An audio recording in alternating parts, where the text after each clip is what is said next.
All right, good morning, everybody, and welcome. My name's Scott Arrieta. I'm the founder and CEO of Unity & Company. And for those of you who are joining us for the first time, Unity is a leadership development and organizational consulting firm. And we help companies to build systems where performance and humanity can actually coexist, where leaders really understand how motivation, communication, and alignment drive results.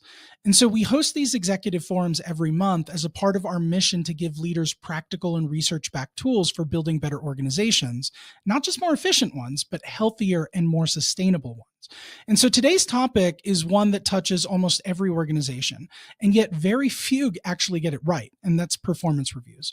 So now, if you've ever felt drained by your company's performance review cycle, so if you've watched weeks disappear into calibration meetings and documentation that seem to change absolutely nothing, I mean, you're not alone, because the truth that we rarely say out loud is that most performance review systems don't actually improve performance. In fact, studies show they actually often hurt performance.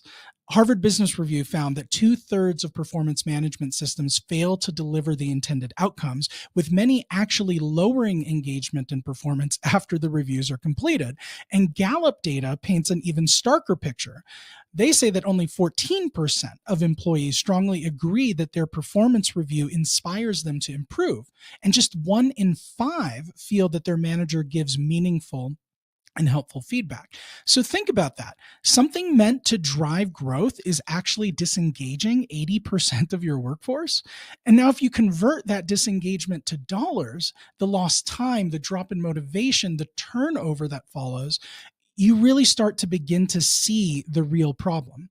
So Gallup estimates that for a 10,000 person company, the cost of traditional reviews, including wasted hours, lower productivity, and replacement costs, can reach between $2.4 and $35 million per year. So that's the invisible tax of outdated performance system. It's a tax that's paid in hours, it's paid in morale, it's paid in dollars. And so today we're going to explore 3 things.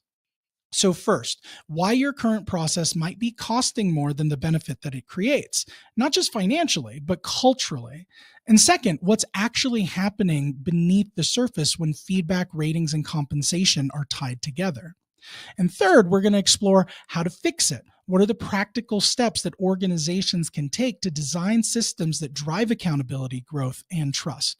So in order to do this, we'll draw on insights from the Harvard Business Review, from Gartner, from SHRM, and on lessons from our own work at Unity, helping organizations reimagine how performance and culture can actually intersect.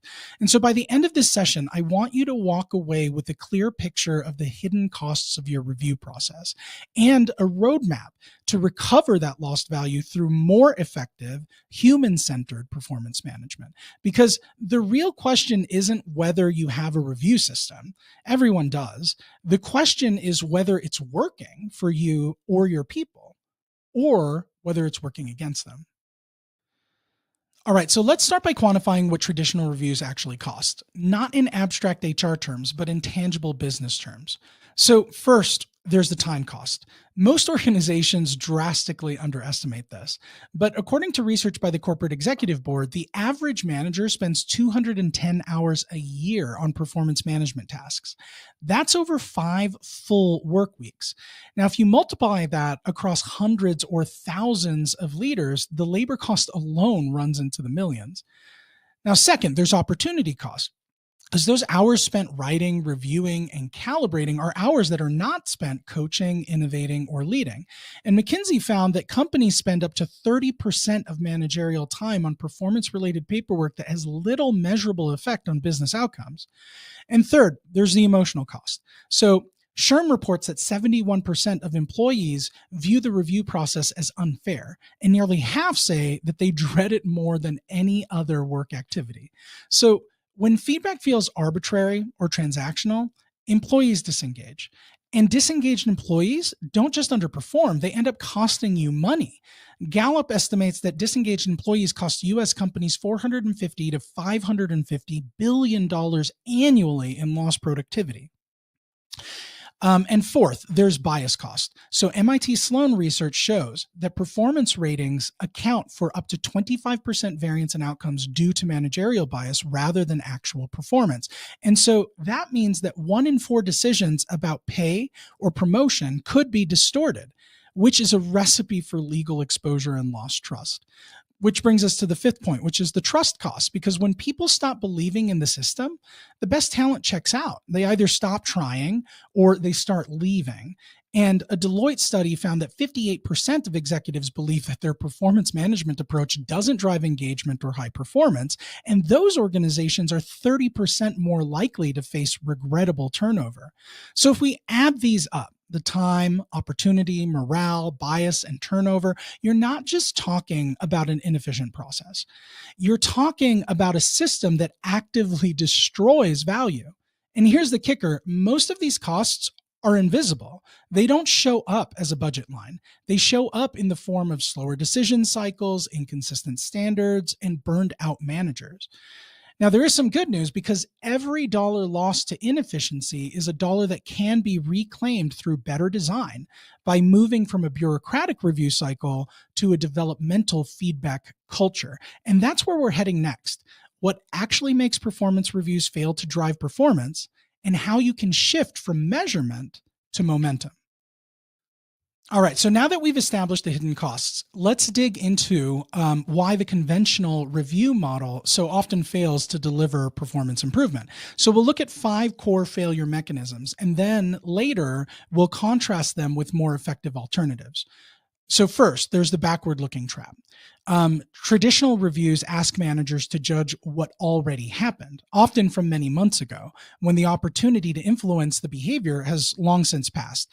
And it's as if you've closed the barn door after the horse has already bolted. So the HBR article, The Performance Management Revolution, calls this, quote, holding employees accountable for what they did last year at the expense of improving performance now and in the future, end quote. Many organizations are now abandoning rigid annual reviews in favor of ongoing personal development conversations because so much attention is paid to historical metrics and figures. Future-focused learning rarely gets any airtime. And second is the idea of delayed correction. So when issues go unaddressed for months, poor habits, misaligned goals, confidence gaps, managers lose momentum and find it harder to shift performance. Waiting until year end to course correct is just too late. Instead of catching small issues early, they grow into entrenched problems that are harder to remediate. Third, distortion from ratings. So when you wrap feedback and development inside a rating or ranking system, a few distortions emerge. So managers inflate or compress ratings in order to avoid conflict. Employees chase what's measured rather than what actually matters. And the conversation shifts from growth to justification. And this occurs because the rating becomes the focal point, not the performance or the journey. So the corporate executive board studies suggest that the average manager spends over 200 hours per year just on review-related activities, often more on dealing with the side effects of rating systems, like appeals. Now, fourth, weak follow-through on development. Many development plans are generated in the review meeting, but then forgotten. So without embedded coaching or accountability, or revisit points, most action items never really come to life. The review ends and so does the momentum. And that's why organizations are shifting toward micro checkpoints and feedback loops rather than a one and done session. Now, fifth, overload of multiple purposes. So reviews are asked to do just way too much. We're using reviews to evaluate, to develop, to decide promotions, to set pay, to flag exits, to calibrate across groups. When you stretch a single process across all those purposes, each dimension weakens. You dilute growth coaching, you politicize ratings, you force trade-offs between fairness and talent differentiation. And that multiplicity of purposes often leads to internal conflict. Do I tell someone what they need to improve or protect them against harsh rating consequences? So, taking all of these things together, these failure modes convert performance reviews from instruments of growth into bureaucratic weight. The system punishes curiosity, it stifles experimentation, and privileges defensiveness instead of actually facilitating learning. So, one of the guiding ideas behind the shift that we'll discuss later is to decouple the developmental conversation from the evaluative one. Let feedback be free of tethers to pay so the conversation stays honest and future focused. So, up next, we're going to examine the weakest link in the execution chain, which is feedback delivery, one on one meetings, and feedback frequency, and how the compensation linkage sabotages the coaching moment. All right, so now let's zoom in on feedback delivery and cadence. And this is arguably the tension point where most performance systems crack under pressure. So here again, we see a cluster of execution flaws that negate the best design intentions. So first, infrequent feedback is a fatal flaw. So annual or semi-annual feedback, it's just simply too slow in a fast-moving world. Employees don't wait 6 months to change direction. They need course correction in real time. And many organizations have adopted continuous feedback or regular check-ins to reduce lag and catch issues early. In a Gartner poll, managers reported that 33% of them believe that weekly one-on-ones with direct reports are the most effective, while 47% favored every 2-week meetings, but only 14% preferred monthly check-ins. So that means that 80% of leaders see value in more frequent touch points than once a month. Now, second, poor feedback delivery under time pressure. When managers are overworked, then feedback becomes vague, reactive, or defensive. They may even default to generic praise or criticism rather than more nuanced and actionable coaching. And that really kills credibility. Now, third, the misuse of one-on-ones. So a lot of leaders treat their one-on-ones as status updates. So resource reviews, project check-ins, or blocker removals, but they rarely use them for developmental coaching, performance conversations, or career growth. And that's a real missed opportunity. So SHRM outlines that effective one-on-ones should help clarify expectations, solicit input, and coach future performance. And so if you only talk about performance when compensation is near, the feedback becomes transactional and really anxiety producing. All right, now fourth, cancellations and instability. So because one-on-ones are often rescheduled or canceled for more urgent tasks, they erode trust. So in one study, over 40% of one-on-ones were rescheduled each week, with the average reschedule taking over 10 minutes to do.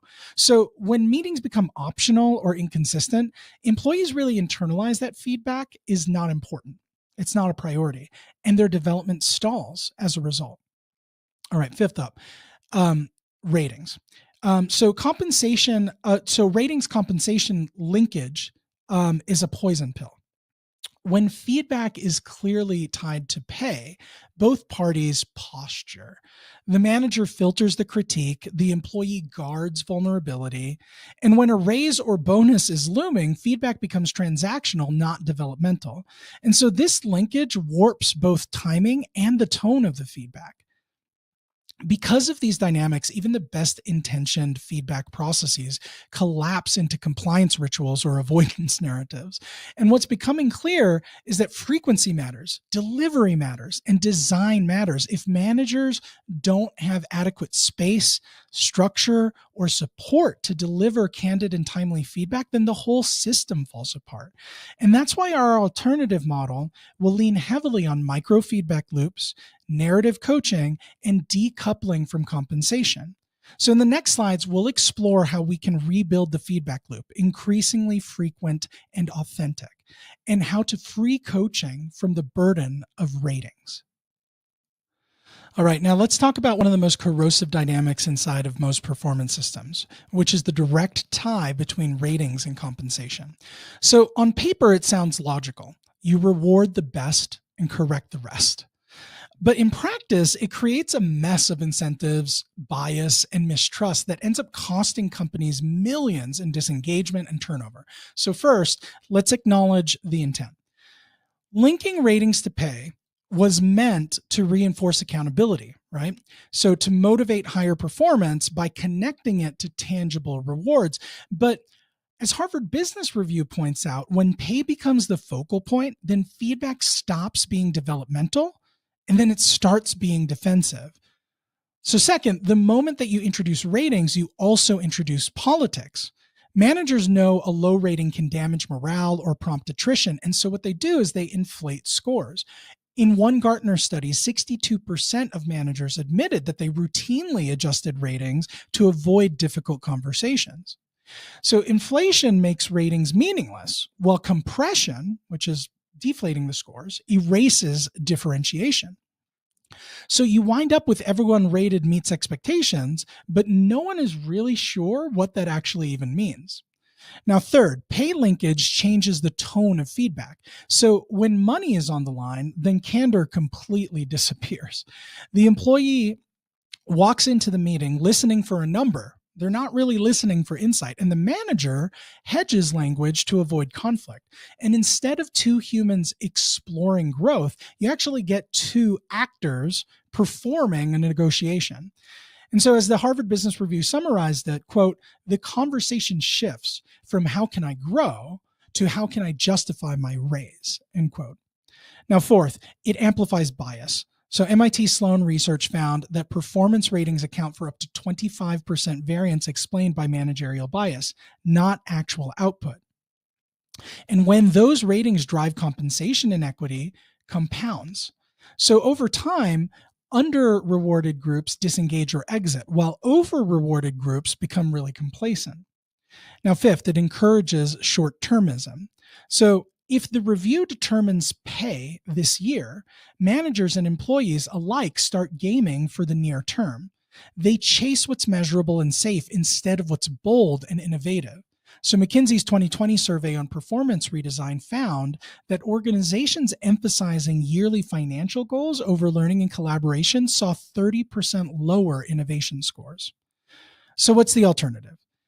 So leading organizations from Microsoft to Adobe have started to decouple developmental feedback from pay decisions. They hold growth conversations quarterly or monthly, and they handle compensation separately through broader market and contribution reviews. So this shift, according to a 2022 SHRM study, boosted perceived fairness by 35%, and manager-employee trust rose by 40%. So the goal here isn't to eliminate differentiation. It's to remove the fear that makes feedback dishonest. And when compensation is separated, feedback becomes safe enough to be useful. Employees start asking for it rather than avoiding it.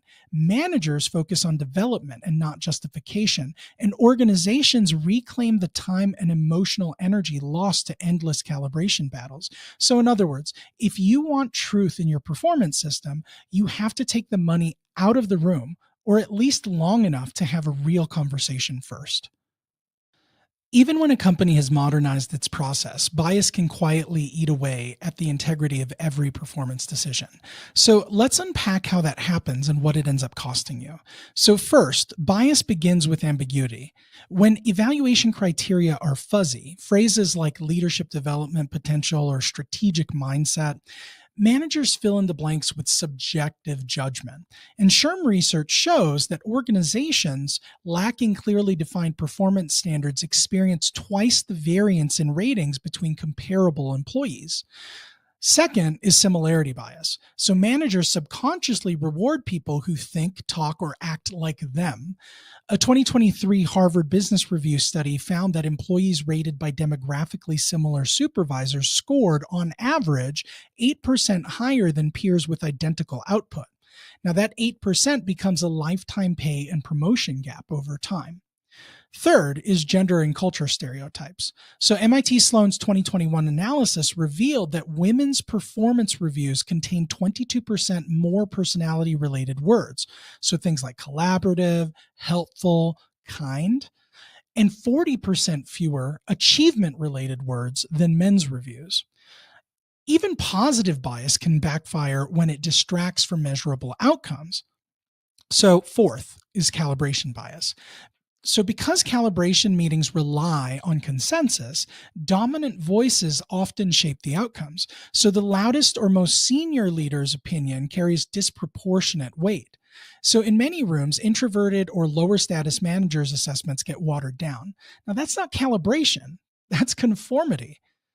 And fifth up is halo and horns effects. So one standout project or one mistake can color an entire year's assessment. So Gartner's 2022 performance management study found that 44% of managers admitted that a single incident influenced more than half of their rating decision. And when these biases accumulate, trust erodes fast. Employees start believing that advancement isn't tied to merit, but to politics, personality, or even luck. And when high performers lose faith in fairness, then they leave. Deloitte's Global Human Capital's Trend Report in 2021 showed that organizations perceived as having high fairness cultures enjoyed 26% higher retention and 41% greater engagement. So the good news is that bias can be mitigated, not eliminated, through design. So first, you have to make expectations visible. You need to define behaviors and metrics in advance. Second, diversify your feedback. You can use 360-degree inputs carefully for perspective, but not for judgment. And third, train your reviewers. Unconscious bias workshops reduce variance when followed by structured templates. Fourth up, audit outcomes. Monitor rating and pay distributions for disparities by gender, by race, or by tenure. And fifth up, hold leaders accountable for equity metrics just as you would for financial ones. Now, when you treat fairness as a strategic imperative, not just a side project, you protect both people and profit, because every biased review that pushes out a high performer doesn't just damage your culture, it hands your competitors a gift. Okay, so now we've spent the first half of our session exploring why traditional reviews fail. Now let's shift from problems to possibilities. What does a high impact performance system actually look like? So based on research from Harvard Business Review, Gartner, SHRM, and our own client work here at Unity & Company, there are 6 pillars that separate modern performance driving systems from bureaucratic ones. So first, make feedback continuous and lightweight. So Adobe, their now famous move from annual check-ins or annual reviews to check-ins saved roughly 80,000 manager hours per year, and it cut voluntary turnover by 30%. And they didn't add more meetings. They replaced the year-end event with brief, regular one-on-ones focused on progress and priorities. Now, the feedback itself became conversational rather than ceremonial. As Gartner notes, quote, organizations that build frequent feedback into the flow of work see 1.4 times higher employee performance, end quote. Now, second up, you need to separate evaluation from development. You need to hold 2 different conversations here.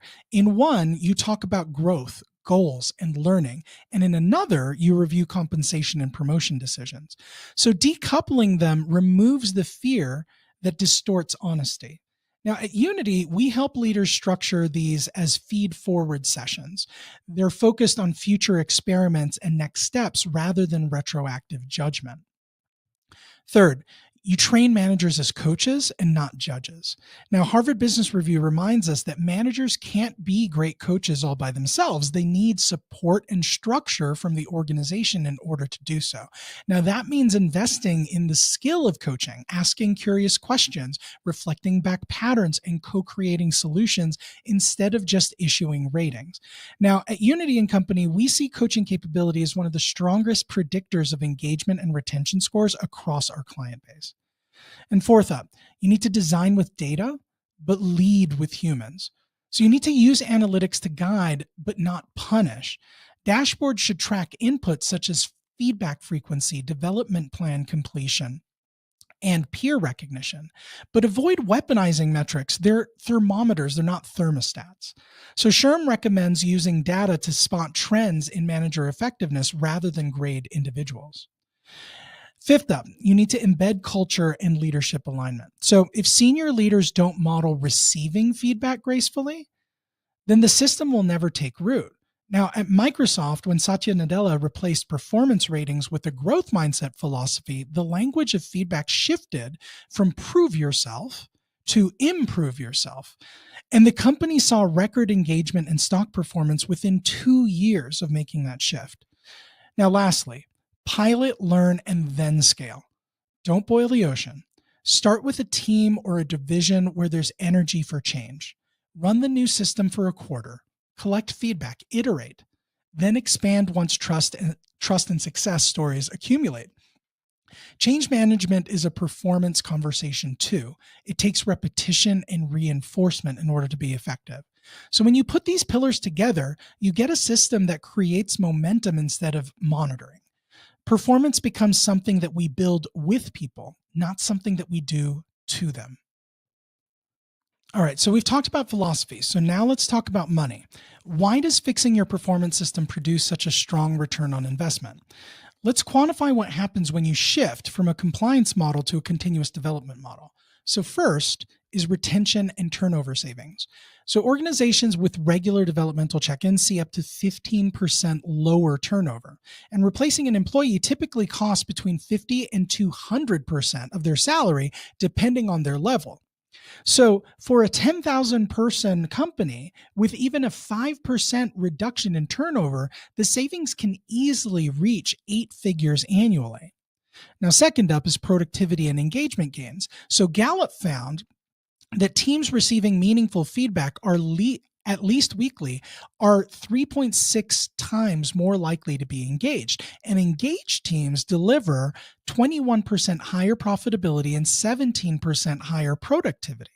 So when you improve the feedback system, you're not just improving morale, you're boosting output.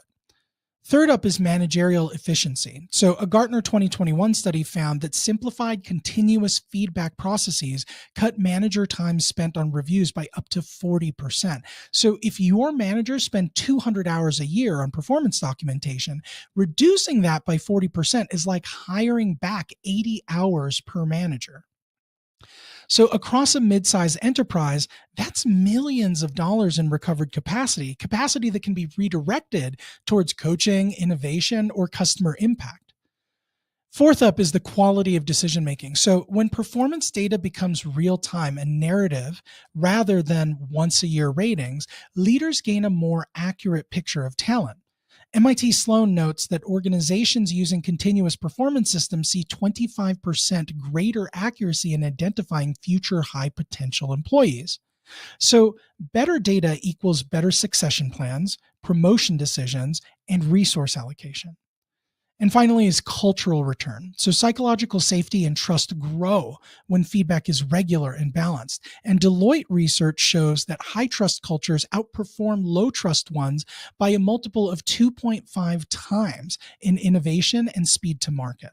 So when people believe that feedback is for their growth, not their grading, they experiment more and they self-correct faster, which is a direct driver of performance.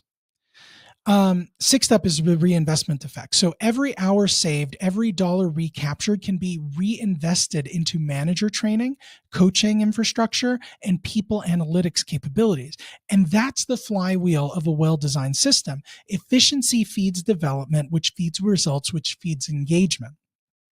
So let's bring it to life with a simple model. So Gartner and Harvard Business Review found that managers spend roughly 210 hours per year on performance management. So that's about 5 work weeks of prep, reviews, and calibration. Now, companies that move to continuous feedback models like Adobe cut that burden by about 40%, which freed up about 80 to 100 hours per manager per year that can be redirected towards coaching and strategy. So let's imagine a company of 1,000 employees. If each manager saves 100 hours per year at an average fully loaded cost of $80 per hour, which is understating it for most industries, but let's just make it easy.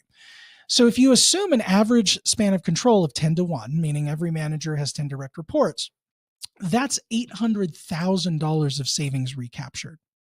Now, if improved feedback cuts attrition by just 3% at an average replacement cost of $60,000 per employee, which again is another low figure, you can save another $1.8 million per year. So that's $2.6 million in direct benefit before you even count productivity and engagement gains.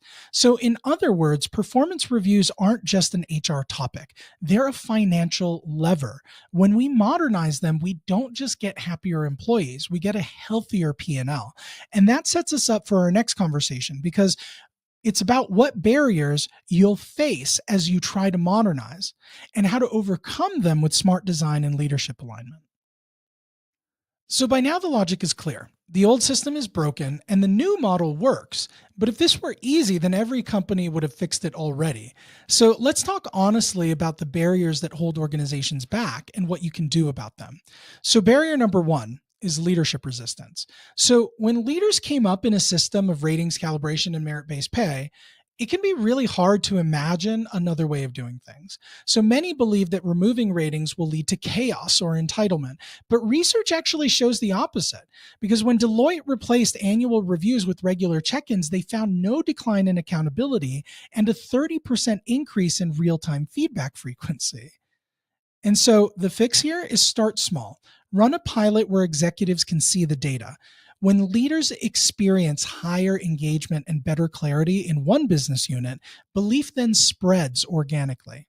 Now, barrier number two is calibration anxiety. So executives worry that removing ratings will make differentiation just impossible. Yet, what Gartner found was that calibration accuracy actually improves when managers discuss relative impact qualitatively through case-based examples rather than numeric scoring. So you can maintain accountability by setting clear criteria and teaching managers to evaluate contribution instead of comparison.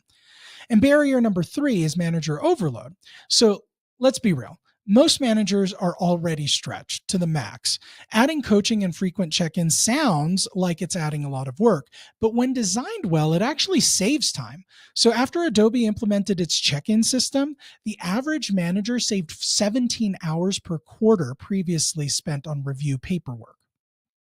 So the fix here is to simplify. Short, structured conversations with templates or digital nudges that take 15 minutes, not 90. Barrier number four is inconsistent capability. So even the best designed process fails if managers don't know how to coach, how to ask for feedback, or how to handle emotion. So a 2023 SHRM study found that only 26% of managers feel confident delivering constructive feedback. That's not a policy issue. That is a skill gap in your organization. And organizations that invested in coaching and feedback training for managers saw engagement scores rise by up to 45%. So at Unity and Company, this is where we come in, building feedback literacy and emotional intelligence as core leadership competencies.